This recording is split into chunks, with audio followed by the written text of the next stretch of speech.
Bonjour à tous, dans la vidéo précédente, nous avons défini ce qu'étaient les fonctions réciproques et nous avons donné quelques exemples et donné les propriétés essentielles, à savoir que si vous avez un point qui appartient au graphe d'une des deux fonctions, eh bien, en permutant ces coordonnées, vous obtenez un point du graphe de la réciproque.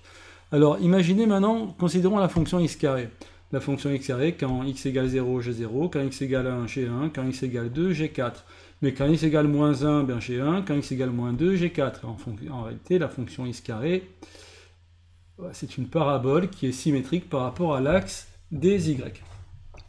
Si on voulait déterminer la fonction réciproque de la fonction x carré, ben, il faudrait dessiner le graphe qui est obtenu en faisant une symétrie orthogonale d'axe y égale x. Donc permuter les x et les y. Donc en fait, comment tracer, connaissant le graphe d'une fonction, comment tracer le graphe de sa réciproque? Vous prenez un point ici, ses coordonnées c'est 2, 4. Bien, ça veut dire que le point de coordonnées 4, 2 doit appartenir à la réciproque. De même, vous avez ici le point 1, 1, donc le point 1 doit aussi appartenir à la réciproque. Et là, vous avez moins 1, 1 qui appartient au graphe de la fonction x carré. Donc fonction x carré, hein, c'est la fonction qui est définie de grand R à R+, et qui a x associe x carré. Elle est bien définie pour n'importe quelle valeur de la variable, pour n'importe quel nombre réel. Quand x égale moins 1, j'obtiens 1. Quand x égale moins 2, j'obtiens 4. Voilà, nous avons ici des points de la fonction carré. Alors je peux même changer de couleur et dessiner en vert maintenant les points de la réciproque. Vous avez ce point ici qui est dû à ce point-là, donc qui donne 4, 2. Vous avez le point ici qui va donner, qui est à la fois sur la fonction et sur sa réciproque. Vous avez le point moins 1, 1 qui va donner 1, moins 1. Donc 1, moins 1, c'est ici. Vous avez le point moins 2, 4 qui va donner 4, 2. 4, 2, c'est ici.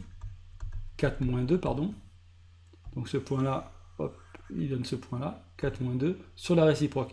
Et en réalité, le graphe de la réciproque de la fonction g carré, ben, il ressemble à ça. Vous voyez, voilà, si je redessine comme ça, voilà. Vous avez ici le graphe de la réciproque, sachant que le graphe de la fonction x carré, eh bien, c'est ça. Or, le problème, c'est que le graphe en vert, c'est pas le graphe d'une fonction.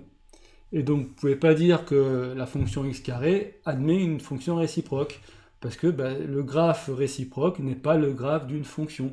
Par exemple, quand x égale 4, ben, j'ai deux valeurs possibles pour y. Et alors, la réciproque, la fonction réciproque, comment je la définis? Pour la valeur x égale 4, je dis que l'image c'est 2, ou je dis que l'image c'est moins 2? Eh bien, on va dire que l'image c'est 2, par définition. Et donc, on va supprimer cette partie-là de la fonction x carré, ce qui va nous permettre de supprimer cette partie-là du graphe réciproque. Et on va considérer la fonction x carré, mais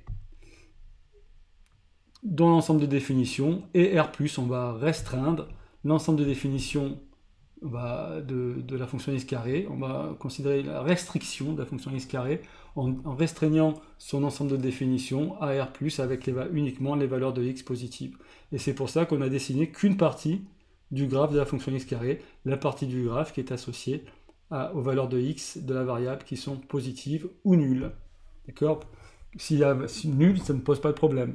Ce qu'il faut, c'est que pour une valeur de y, il n'y ait qu'un seul x, parce que sinon, la fonction réciproque, eh bien, on aura deux valeurs de y possibles pour un même x, puisque dans la fonction réciproque, le y devient x, et les antécédents deviennent les images. Mais s'il y a deux antécédents, eh ben, il n'y a plus d'image, on ne peut même plus parler d'image, en fait. On a plusieurs points, et il ne nous faut qu'un seul point, voilà. Il ne faut qu'un seul antécédent. En réalité, il faut que, pour qu'une fonction admette une réciproque, il faut que, si vous tracez une droite horizontale, elle coupe au maximum une fois le graphique de la fonction. Sinon, cette fonction-là n'aura pas de réciproque. Très important. Et donc là, avec R+, et R+, ben là, il n'y a plus de problème. On sait la fonction réciproque, racine carrée de x, ben, elle est tracée ici. Voilà. Pour la fonction x au cube, on n'a pas de problème. La fonction x au cube est définie pour chaque valeur de l'image, enfin de y, on a un antécédent et un seul. Et donc on peut tracer le graphe réciproque, c'est bien le graphe d'une fonction. Ce graphe-là, on y reviendra dans une troisième vidéo. Et alors, intéressant pour la fonction inverse. La fonction inverse, par contre, vous voyez que son graphique, il est symétrique.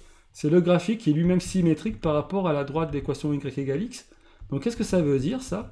Ben, ça veut dire que le graphe de la réciproque est égal au graphe de la fonction, puisqu'on a une symétrie par rapport à la droite de l'équation y égale x.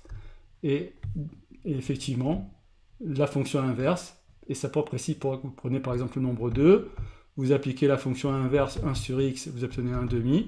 Bien, pour retrouver 2, ben, qu'est-ce que vous faites? Vous allez réappliquer la fonction inverse une deuxième fois. Et donc la fonction inverse est bien sa propre réciproque. Voilà, dans cette vidéo, on a pu ainsi définir correctement la fonction racine carrée de x. La fonction racine carrée de x, c'est simplement la fonction réciproque de la fonction x carré lorsqu'on réduit son domaine de définition à R+. Voilà, je vous remercie, le domaine de définition de x carré, à R+. Je vous remercie de votre attention.